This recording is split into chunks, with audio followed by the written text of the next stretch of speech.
I'd love to just take a minute here and talk to me a little bit about, because this has come up a couple times, is like which channels do we go after? How do you know where your audience lives? Rex, why don't you talk to me about how you have your methodology, your framework, the way that you like to come up with and test and understand where your audience lives.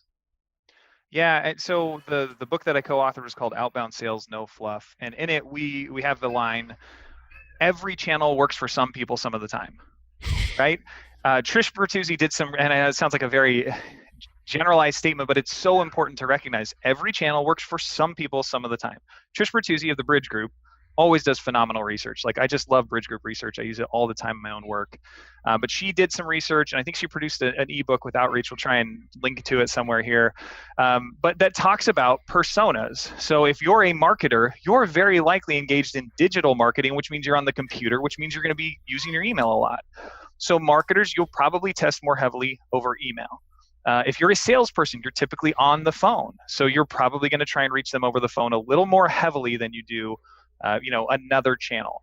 But what I like to do is run multiple tests simultaneously, but instead of separate or putting them all together and saying, okay, call task here, email task here, LinkedIn task here, call task here, and then having my SDRs decide like, I don't feel like making that call, so I'm going to skip that and go to the email task. Like, it happens, right? That's just what sequencing tools allow for sometimes. I like to say, great, I'm going to put you in this email and LinkedIn that requires some manual work, right? We're going to do an extra bit of research for the email. We're going to definitely do some extra heavy lifting on LinkedIn to connect in a very personalized way, because that's that type of channel. You have to be personalized on LinkedIn to really succeed long term.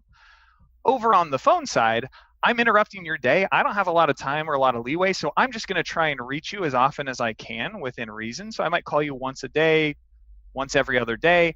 And that can run simultaneous with my email. And all I have to do is, in tools like SalesLoft and Outreach, build a trigger that says, if I have a conversation or I get a reply, shut off the other sequence, like kill that other sequence for this person.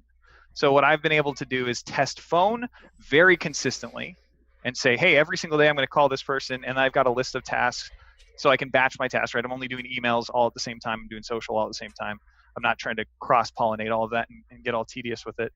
But those triggers make it really easy. I can tell you HubSpot. So my SDR team at OpenSense, we use HubSpot right now. And for all the beautiful things that HubSpot does, there's no automation that says, hey, if my call disposition is X, kick me out of any sequences. Outreach can do it. SalesLoft can do it. They're developing some really cool features at HubSpot. They don't have that. Guess what? I just have to coach my SDRs. When you're done with a phone conversation, go and unenroll them from the sequence. It's not terribly tedious. It's just a thing you've got to build into your process. But they're running that right now. They're doing calls and emails separately. So I'm curious here, because I love, so the idea of siloing sounds awesome. And I think it makes a ton of sense.